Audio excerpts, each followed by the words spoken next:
नमस्ते बच्चों, my self Jaiswal sir. हम पढ़ रहे हैं class 10th science life processes.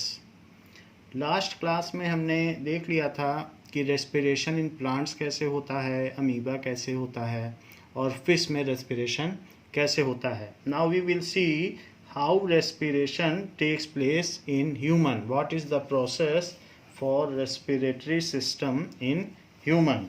So we will see structure and respiratory systems.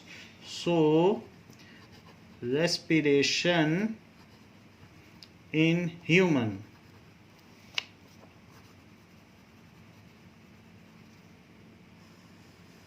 So the main respiratory organs taking part, the main respiratory organs of this system are nose, nasal passage,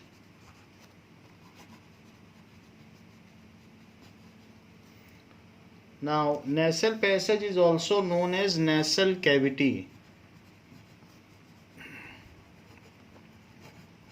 Nasal cavity, trachea, bronchi,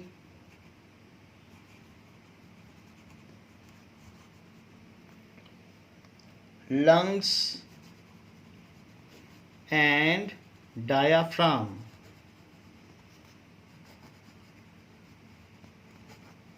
So these are the various parts by which the respiratory system of human consists of.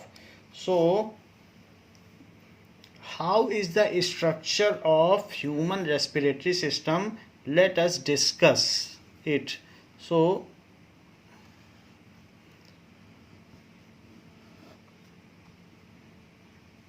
there is a nasal cavity which starts from nose, and after that there is a buccal cavity. This is buccal cavity.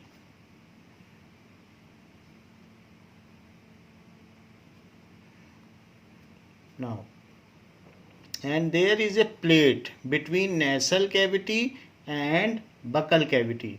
So ultimately these two, buccal cavity and nasal cavity, meet at a certain place. So this is buccal cavity.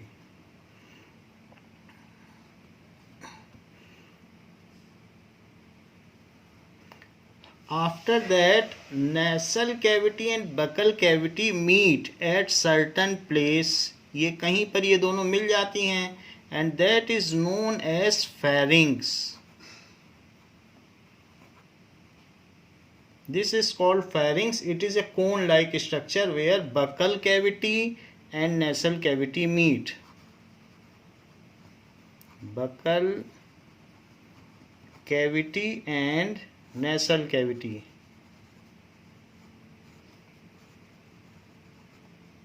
meet. So this is the opening of nose, which is called nostrils.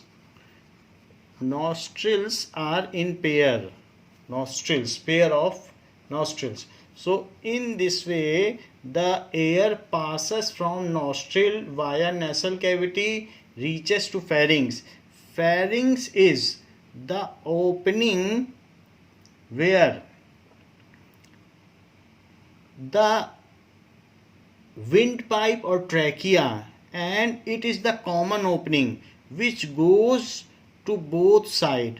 One, it is going for esophagus, यहाँ पर esophagus है, to esophagus, जिसको कहा जा सकता है food pipe.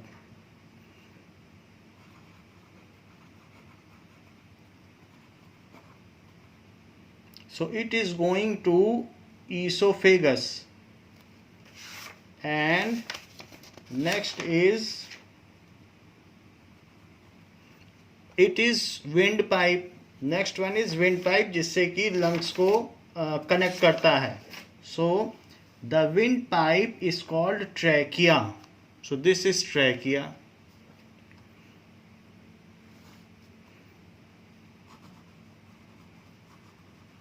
It is a muscular thick pipe, and muscular thick pipe, it is covered at throat with a voice box.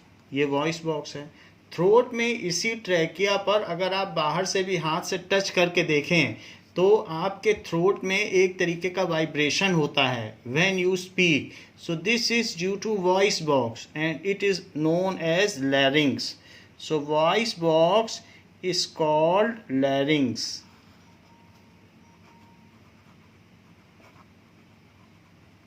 It is called voice box. So when air is passed from lungs to mouth, lungs air जाएगी lung से mouth को, तो there is a vibration starts. जैसे आप दो pages को हाथ में पकड़िए पास पास और मुंह से फूंकना शुरू करिए तो पेज आपस में फड़फड़ फड़फड़ करेंगे. तो उसी तरीके से there are two very thin membrane in close proximity to each other, and when air is blown from lungs to these thin membranes, then there a sound comes and which is uttered by our mouth. तो voice box का काम क्या है?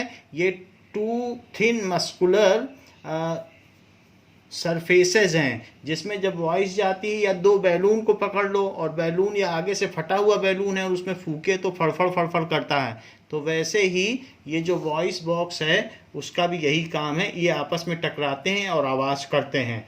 तो हमने आपको बताया ये जो फेरिंग्स है यहाँ पर नसल कैविटी और बकल कैविटी आपस में कनेक्ट होती है and further it bifurcates into wind pipe and food pipe. जैसे हमने बताया ईसोफेगस को क्या कहा जाता है? Food pipe. और ट्रैकिया को क्या कहा जाता है?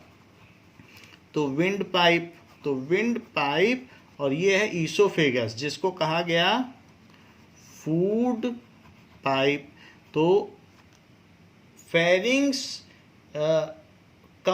the place where nasal cavity and buccal cavity combines, and again from pharynx it bifurcates to trachea and esophagus. However, there is a epiglottis जो हमारे मुंह में बीच में एक तरीके की लीफ टाइप स्ट्रक्चर लटकती रहती है जब हम मुंह खोलते हैं, वो एपिग्लॉटिस है. So it covers wind pipe while eating. तो वो एपिग्लॉटिस इसको कवर करती है. और एयर अगर हम जब सांस लेते हैं वो दोनों में जाती है, तो वो इसमें भी जाती है, दैट इज फूड पाइप, और साथ ही साथ में इसमें भी जाती है. और पास होगा, हमने थोड़ा दूर बना दिया है, बट ये दोनों प्रॉक्सिमिटी एक साथ चलते रहते हैं. अब जरा आगे देखें. Now after that to hold, जैसे कि अगर मान लें आप किसी बैलून में फूकेंगे तो फूकने से उसे आगे से कटा हुआ बैलून है, अगर फूकेंगे तो वो आपस में चिपक जाते हैं. When air blows through balloon जो कि आगे से कटा हुआ है, then both the surface come closer to each other and collapse with each other. जैसे दो पेज को पकड़े रहिए पास पास तो कुछ नहीं होगा, और अगर उसी पेज को आपस में आप फूकिए तो वो आपस में पास आ जाते हैं. Now see when these two papers are blown from one side, एक तरफ से मैं इसमें ब्लो करूंगा तो ये पेपर आपस में पास पास आ जाएंगे.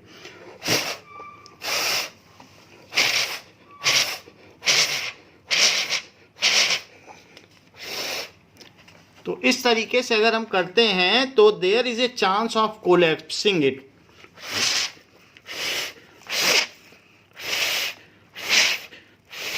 तो ये चीज होती है. In the similar manner when balloon के दोनों मेम्ब्रेन को जब हम कोलैप्स उसमें ब्लो करेंगे तो वो भी कोलैप्स करती हैं.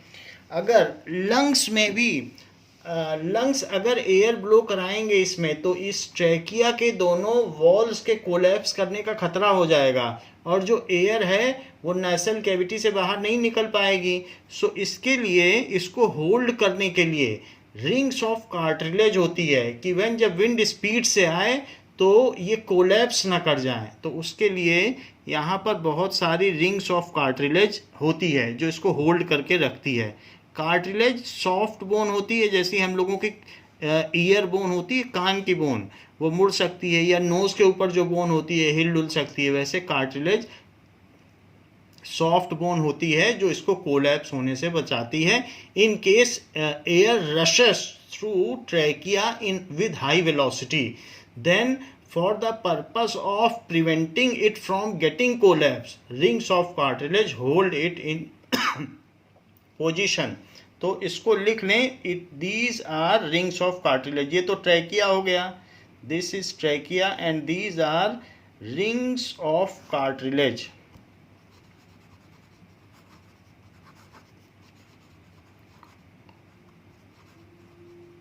So these are rings of cartilage। Now this trachea bifurcates into two branches। ये दो ब्रांच में बाइफरकेट हो जाती है। और जो थोरासिक कैविटी है, जैसे हमने आपको बताया था कि ये थोरासिक कैविटी है और इसमें लंग्स होते हैं। सो यहाँ ये जो ब्रोंकाई है, तो ये ब्रोंकस है, दो मिल गए तो ब्रोंकाई, तो इसी से एयर इसके अंदर जाती है। And this is the shape of lung, ये इस तरीके का लंग होगा। और इसके आगे ये ब्रांच हो जाती है, तो दूसरी तरफ भी इसी तरीके से लंग्स होंगे। ये and this bronchi, trachea, trachea के बाद क्या हो गई, ब्रोंकाई। ये ब्रोंकाई है, तो ब्रोंकाई आगे बाइफरकेट हो जाती है कई ब्रांचेस में, इससे मैनी ब्रांचेस निकल जाती हैं। सो और ये फिर आगे फर्दर ब्रांच हो जाती है। तो इस तरीके से there are several branches coming out from it, finer and finer, it gets finer and finer tubule, तो उसको कहेंगे ब्रोंकियोल्स। जो ये आगे बढ़ती चली जाती है तो उसको कहेंगे ब्रोंकियोल्स। और ब्रोंकियोल्स के एंड में, ये जो ब्रोंकियोल्स होगा इसके एंड में बैलून लाइक स्ट्रक्चर होगा, ऐसे ऐसे, जो अगर एयर ब्लो होगी तो वो फूल जाएगा, जिसको एल्वियोली कहेंगे। This is balloon-like structure at the end of bronchioles. So, one cell thick structure। तो हमने आपको बताया ये ब्रोंकाई है और ये ब्रांचिंग हो गई। तो ब्रांचिंग हो गई, तो ब्रांचिंग होने के बाद ये हो गया bronchioles. So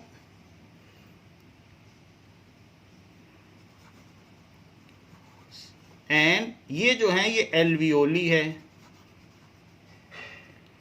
which is balloon like membrane. इसके एंड में बैलून लाइक मेम्ब्रेन होती है और सबसे नीचे एक मस्कुलर डायाफ्राम होता है। तो ये चीज़ क्या है, मस्कुलर डायाफ्राम, जो ऊपर नीचे मूवमेंट करता रहता है और ब्रीदिंग इन और ब्रीदिंग आउट में हेल्प करता है। तो इसको लिख लें, this is muscular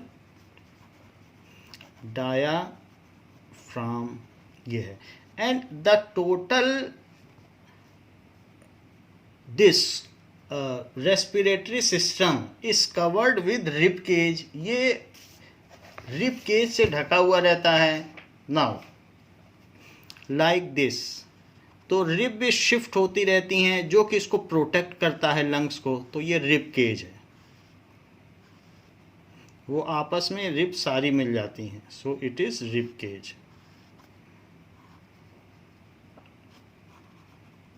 so rib cage and this is a rib. तो ऐसा होता है। नाउ ये तो हमने देख लिया द ह्यूमन रेस्पिरेटरी सिस्टम का diagram. This is human respiratory system. तो इसमें क्या क्या चीज होती है उस चीज को हम देखें, हाउ इट वर्क्स। सो हमने ये देखा कि ये किस किस चीज़ से कंसिस्ट होता है, उन सब के प्राइम ऑर्गन्स के नाम जान लिए। Now So human respiratory system begins from nose. Human respiratory system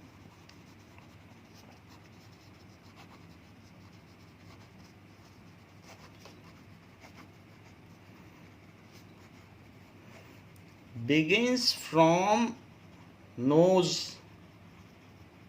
knows से ये ह्यूमन रेस्पिरेटरी सिस्टम शुरू होता है. When air is sucked in through nose, when air is sucked in through nose, nose से जब एयर सक की जाती है, then it passes through nostrils via nasal passage, then it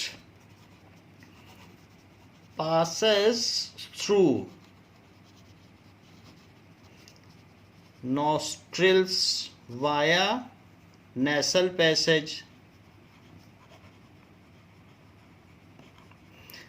Nasal passage is covered with lining of mucus. Mucus एक तरीके का चिपचिपा substance होता है. नाक कभी हमारी बहती है तो वो म्यूकस ही निकलता है.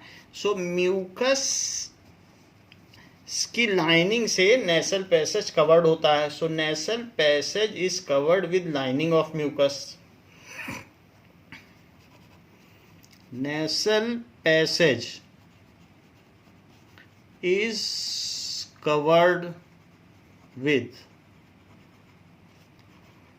lining of mucus, and there are hair. There means nasal passage में क्या हो सकता है, and hair is present throughout nasal passage. nasal passage में बाल भी होते हैं, and hair is present.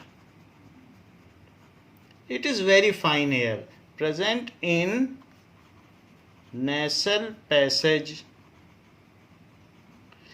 These hair trap the dust particle, and the finer dust particle get stick to mucus. These जो भी hair हैं या nasal hair trap dust particles,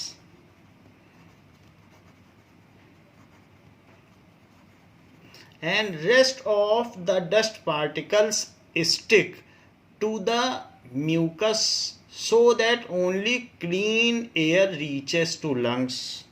and ये तो डस्ट पार्टिकल को ट्रैप कर लेता है. जो फाइनर डस्ट पार्टिकल होंगे बहुत छोटे, फाइनर डस्ट पार्टिकल्स आर ये ट्रैप हो जाते हैं या स्टिक कर जाते हैं, स्टिक टू म्यूकस लाइनिंग. तो वो म्यूकस लाइनिंग में स्टिक कर जाते हैं. So they stick to mucus lining.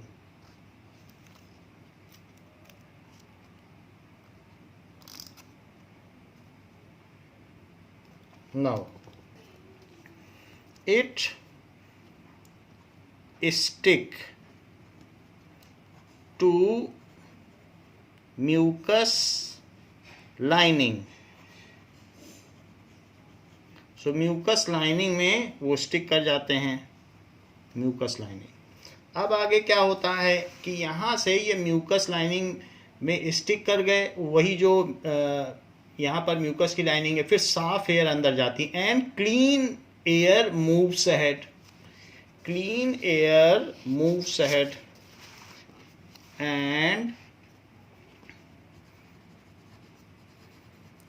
clean air moves ahead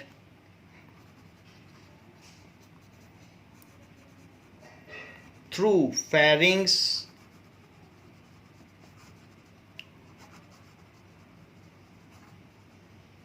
which is junction of nasal cavity and buccal cavity, which is junction of nasal cavity and buccal cavity.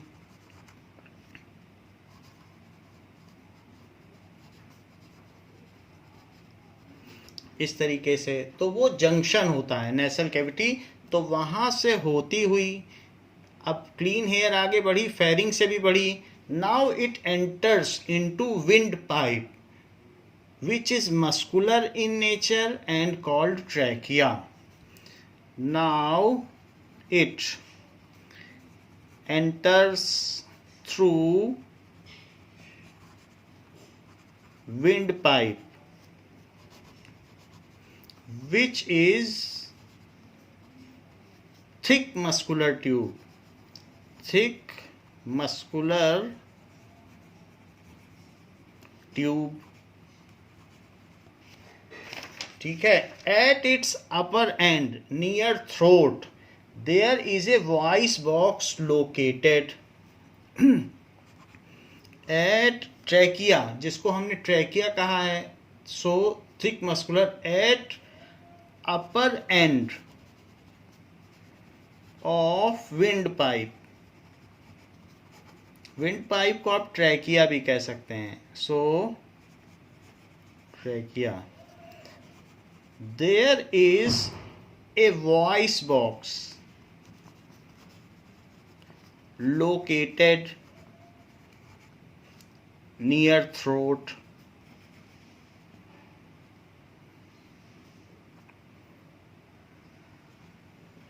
Throat के पास ये located होता है. so when air passes fast through it then it vibrates. when air passes faster through it, it vibrates. Vibrate करता है and help us to speak something.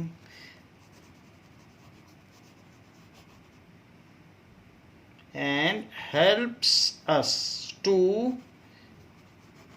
speak something. लेकिन ये one way valve है. जब lungs से air pass करेगी mouth की ओर तभी ये वाइब्रेट करता है. अदरवाइज जब ऊपर से हम सांस लेंगे तो वाइब्रेट नहीं करेगा. Only it is when lungs passes. तो ये वन वे वॉल्व है. So and helps us to speak, ये काम होता है. तो इस तरीके से ये तो लैरिंग्स का फंक्शन हो गया कि वो हमें बोलने में मदद करता है.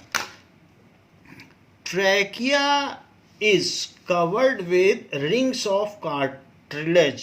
सो trachea is covered with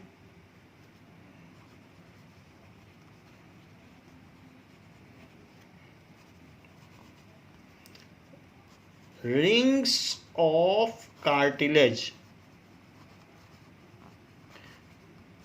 which prevents it collapsing down.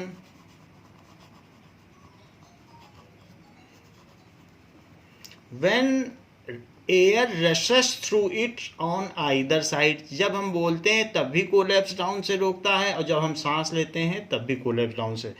when air, नहीं तो ये दोनों ये जो मस्कुलर वाल है आपस में चिपक जाएंगी और फिर वो अलग नहीं हो पाएंगी. तो उसको होल्ड करके रखता है, ऐसे पकड़ के रखेगा. और उसके बीच में ट्रैकिया है और वहाँ रिंग्स हैं और कई रिंग्स हैं जो उसे होल्ड करके रखती हैं. उसे अभी हम दिखाएंगे. सो when air passes through it on either side, तो ट्रैकिया के ऊपर रिंग्स ऑफ कार्टिलेज होती है, जैसे कि हमने आपको दिखाया कि यहाँ से होता हुआ लैरिंग से होता हुआ ट्रैकिया में गया और एयर जा रही है तो ये कोलैप्स ना कर जाए, आपस में चिपक ना जाए, उसके लिए रिंग्स हैं जो इसे होल्ड करके रखती हैं. नाउ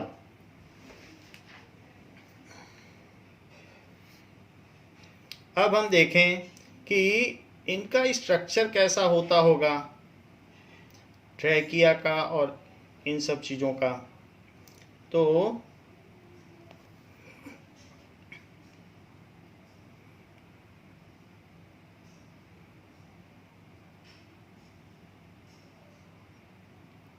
ये देखिए, इसमें ये दिखाया गया है कि किस तरीके से इस पे रिंग्स ऑफ कार्टिलेज है, तो रिंग्स ऑफ कार्टिलेज इसको होल्ड करके रखती है और ये आगे तक भी एक्सटेंडेड है ब्रोंकाई तक, तो ये इसे होल्ड करके रख रही है। This is rings of cartilage.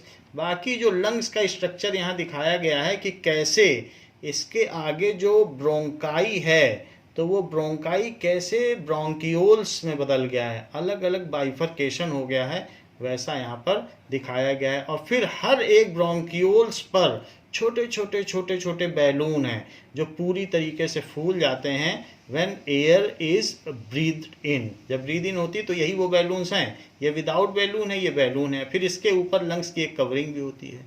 तो ये चीज़ हम यहाँ पर देख रहे हैं। And this is the total, आप यहाँ देख सकते हैं कि ये जो डायाफ्राम है, ये बीच का डायाफ्राम है, ये है डायाफ्राम। सो इसी डायाफ्राम के ऊपर ये थोरासिक कैविटी है और इसके जो नीचे है वो एब्डोमिनल कैविटी है जिसमें लीवर, स्टमक, ये लार्ज इंटेस्टाइन और स्मॉल इंटेस्टाइन ये सब है। सो यहाँ पर ये देखा जा रहा है कि किस तरीके से, और लंग्स के बीच में हार्ट एनकेस्ड है। Now so this is actually the trachea. तो ये ट्रैकिया है और ट्रैकिया, उसके ऊपर वॉइस बॉक्स है, जो चीज़ दिखाई जा रही है, and other things are there. So ये ट्रैकिया है, इसके बाद ब्रोंकाई है और ये ब्रोंक्यूल्स दिखाया गया है। So these are the finer branches which are known as bronchioles. तो इस चीज़ को हमने देखा। अगर आप और इसको क्लियर देखें तो ये ब्रोंक्यूल्स ऐसा दिखेगा कि ये कितना फाइनर होता चला गया है। तो दो ब्रोंकाई हैं और ब्रोंकिया, इसमें से एक ट्रैकिया निकला है ऊपर से, उसे नहीं दिखाया गया है, और बाकी ये ब्रोंक्यूल्स हैं।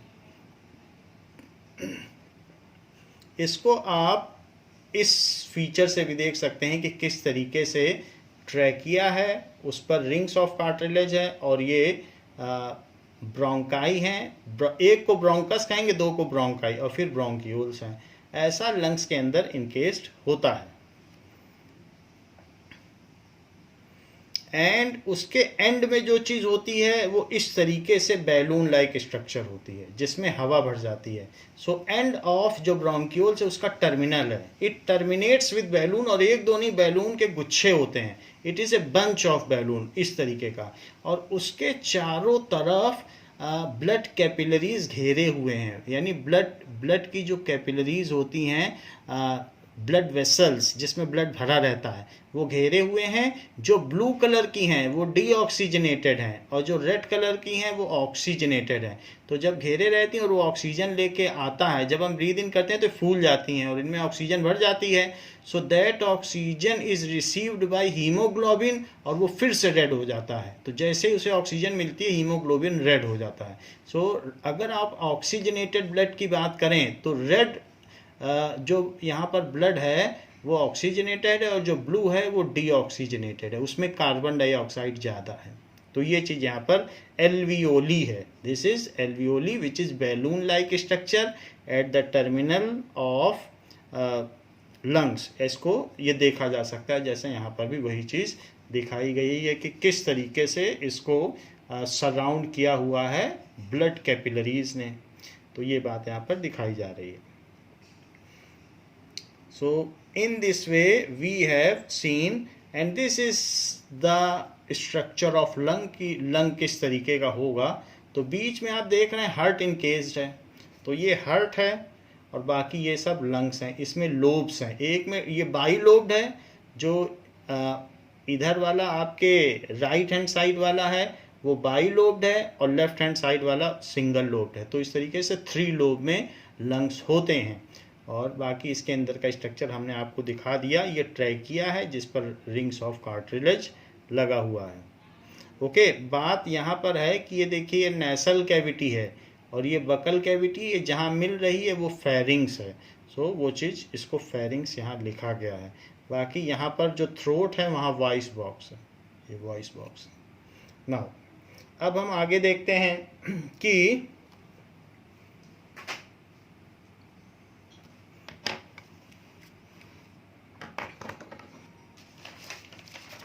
इट पासेस, तो इसको कोलैप्स करने से ये रोक देती हैं, सो इसलिए इसमें रिंग्स ऑफ कार्टिलेज रहता है. Now then it enters through bronchi and to bronchioles via bronchi.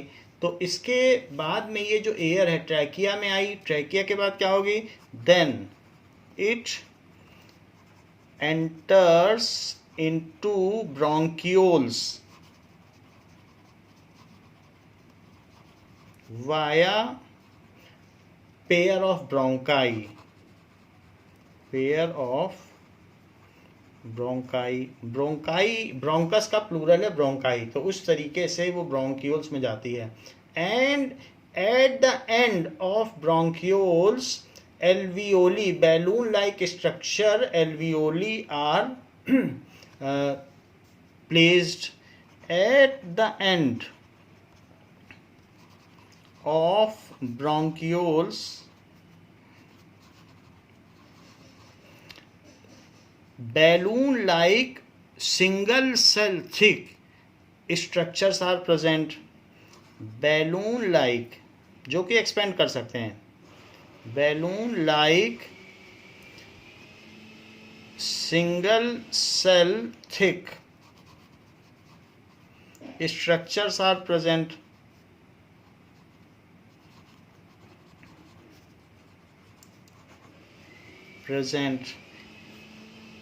which are millions in number, which are million in numbers.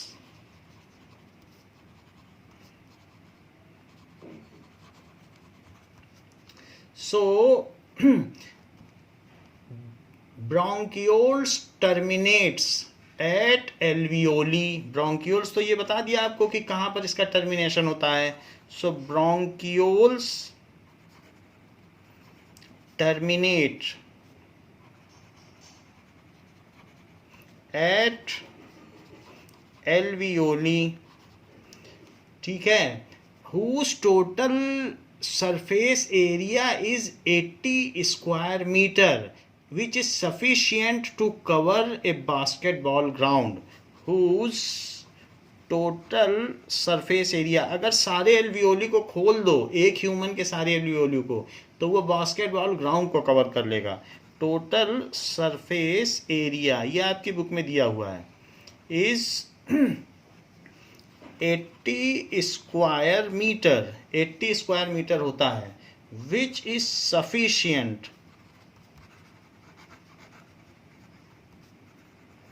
To cover a basketball ground.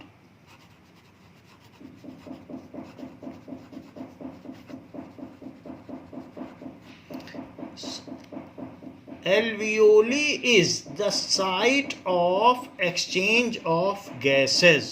Alveoli क्या है? Alveoli is the site of exchange of gases. It is surrounded by, alveoles are surrounded by blood capillaries. एक network of blood capillaries surrounds alveoli. A network of blood capillaries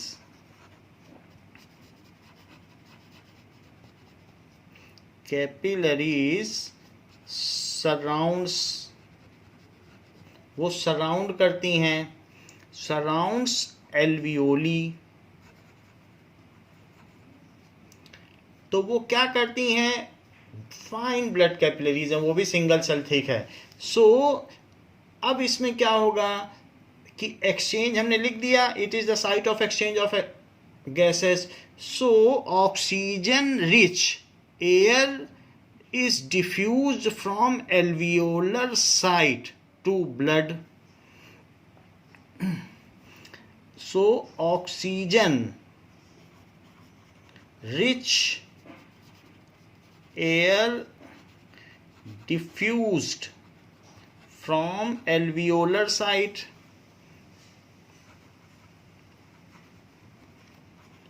side to blood vessels, तो वो blood vessel की तरफ air चली जाती है। तो जो उसके चारों तरफ बैलून लाइक स्ट्रक्चर है, जैसे कि किसी भी ब्रोंकियोल्स में उसके एंड में इस तरीके का बैलून लाइक स्ट्रक्चर है, और वो बैलून लाइक स्ट्रक्चर एल्वियोली है, और इसके चारों तरफ एक नेटवर्क फैला हुआ है ब्लड वेसल्स का। तो बैलून लाइक स्ट्रक्चर है, ये फूल जाता है, और इसमें एक नेटवर्क है जिसमें कि कुछ ब्लू कलर की ब्लड वेसल्स हैं और कुछ रेड कलर की ब्लड वेसल्स हैं। तो जब वो ऑक्सीजन ले लेती हैं तो उनका कलर रेड हो जाता है। तो इस तरीके का स्ट्रक्चर है, ब्रोंक्यूल्स के एंड में एल्वियोली है। So it diffuses from alveolar side, जो ऑक्सीजन रिच एयर है वो एल्वियोलर साइड से डिफ्यूज होती है, बाहर एक एक पार्टिकल निकलता है और ब्लड उसे एक एक पार्टिकल ऑक्सीजन का एक एक मॉलिक्यूल लेता रहता है। So oxygen is picked up by respiratory pigment haemoglobin present in RBC. तो ब्लड के कई कंपोनेंट हैं, आरबीसी, डब्ल्यूबीसी, प्लेटलेट्स और प्लाज्मा। उसमें से आरबीसी का काम है ऑक्सीजन को पकड़कर उसको सेल तक पहुंचाना, हर एक सेल तक पहुंचाना। तो वो जो रेड ब्लड सेल्स हैं या आरबीसी हैं, उनका कलर रेड इसीलिए है क्योंकि जब हीमोग्लोबिन ऑक्सीजन ले लेता है तो वो रेड कलर का हो जाता है। जैसे कहते हैं कि जब आदमी मर जाता है तो उसका शरीर नीला पड़ने लगता है। Why it becomes blue? क्योंकि जो सारी ऑक्सीजन है बॉडी की वो यूज़ हो गई है, सेल ने ले ली है, अब और एयर पंप नहीं हो रही है, तो ब्रीदिंग इन नहीं हो रही, तो इसीलिए हम लोग कहते हैं अरे इस आदमी का शरीर तो नीला पड़ गया। क्योंकि अगर ऑक्सीजन डेफिशिएंट हीमोग्लोबिन है तो वो ब्लू कलर का है, और जो ऑक्सीजन रिच है तो वो रेड कलर का हो जाता है। तो वही चीज़ कही गई है। So oxygen rich air diffuses from alveolar side to blood vessel, there it is picked up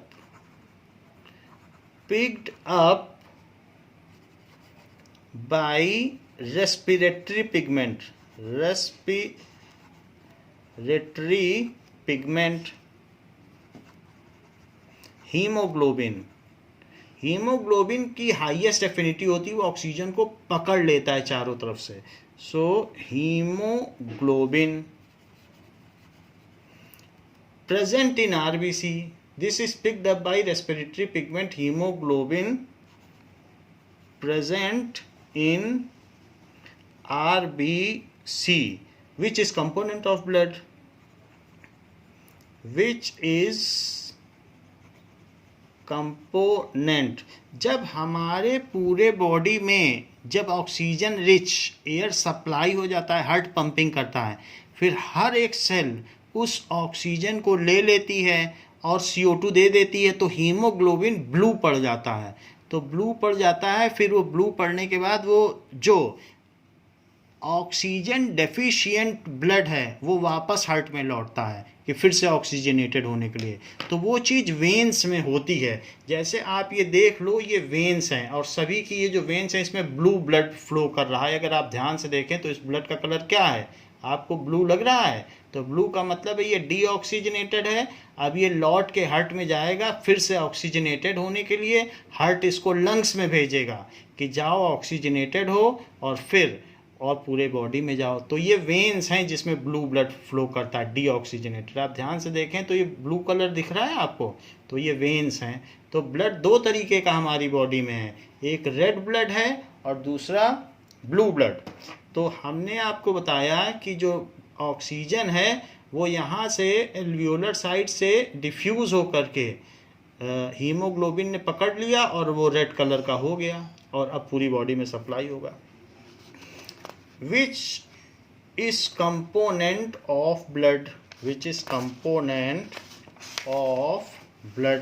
तो हीमोग्लोबिन रेस्पिरेटरी पिगमेंट है, ये ध्यान रखिए। Which is component of blood. This oxygen-rich blood is supplied throughout the body by pumping organ heart. This oxygen-rich, ये oxygen-rich blood हो गया ना, blood is supplied throughout the body का मतलब हर सेल के पास, supplied throughout body by pumping organ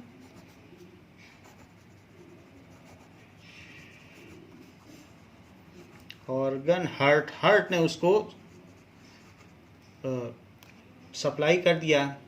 Now this oxygen is utilized by each cell of body for respiration. This oxygen is utilized by each cell of body. तो ये जो oxygen पहुंचा हर पूरे सेल के पास, ये heart ने उसी blood को, ऑक्सीजन रिच लाल ब्लड को पंप कर दिया और वो सब जगह पहुंच गया. वो जो रेड ब्लड है वो यहाँ ऊपर नहीं है, वो बहुत प्रेशर से हार्ट ने उसे पंप किया था, तो वो बहुत अंदर में है. अगर आप बहुत डीप कट किसी के हो जाता है तो ब्लड की बहुत तेज प्रेशर निकलती है, तो वो आर्टरीज होती हैं जिनमें रेड ब्लड फ्लो करता है. और जो बॉडी के सरफेस पे फ्लो करता है वो वेन्स होती हैं. वेन्स में डीऑक्सीजनेटेड ब्लड है और deep inside body red blood cells हैं जिनको आर्टरी कहते हैं, उसमें बहुत प्रेशर के साथ ब्लड फ्लो करता है.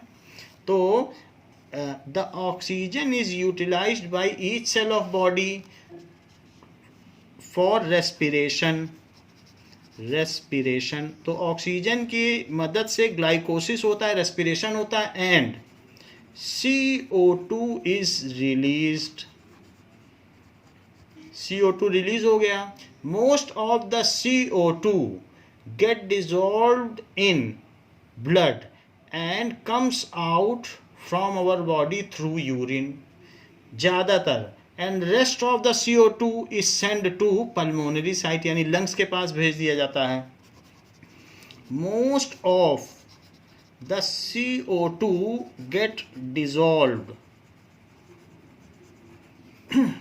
इन blood and comes out from our body. CO2 waste है in form of urine. Rest of CO2 is carried या transported by blood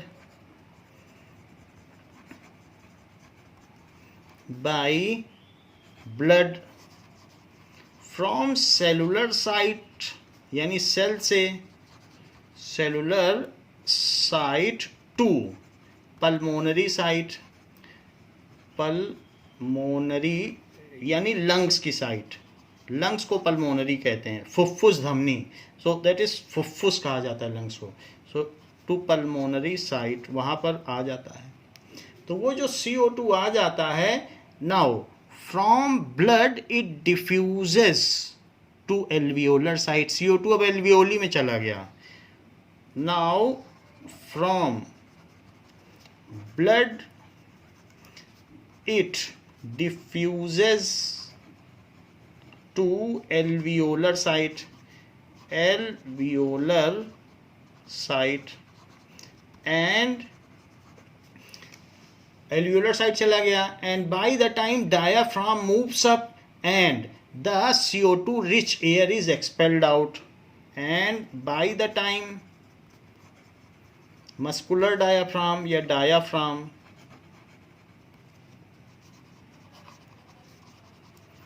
moves up and CO2 rich air is expelled out. उसमें से जो CO2 rich है, air है, वो expelled out हो जाती है.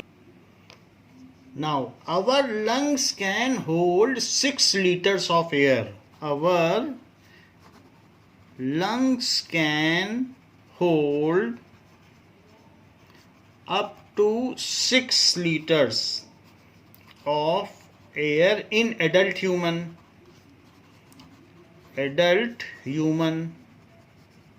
Out of which only 20% gas is exchanged and 80% remains inside lungs. Breathe out जब हम करते हैं तो ये ना समझिए लंग्स पिचक गया है पूरी तरीके से, 80% रेसिडुअल एयर तब भी है। So only 20% of air is exchanged during breathing in and breathing out. Only 20% gases are exchanged during breathing in and out. However, 80% residual air always remains in lungs. However, 80% residual air always remains in lungs. So process of diffusion continues while breathing in and breathing out, क्योंकि 80% air तो अभी भी वहाँ है। So process of exchange of air via diffusion, exchange of air via diffusion at alveolar site continues.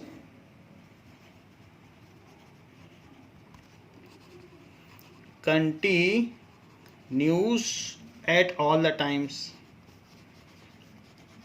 क्योंकि वहाँ 80% gas तो है ही, तो उसी में एक्सचेंज होता रहता है ऑल द टाइम।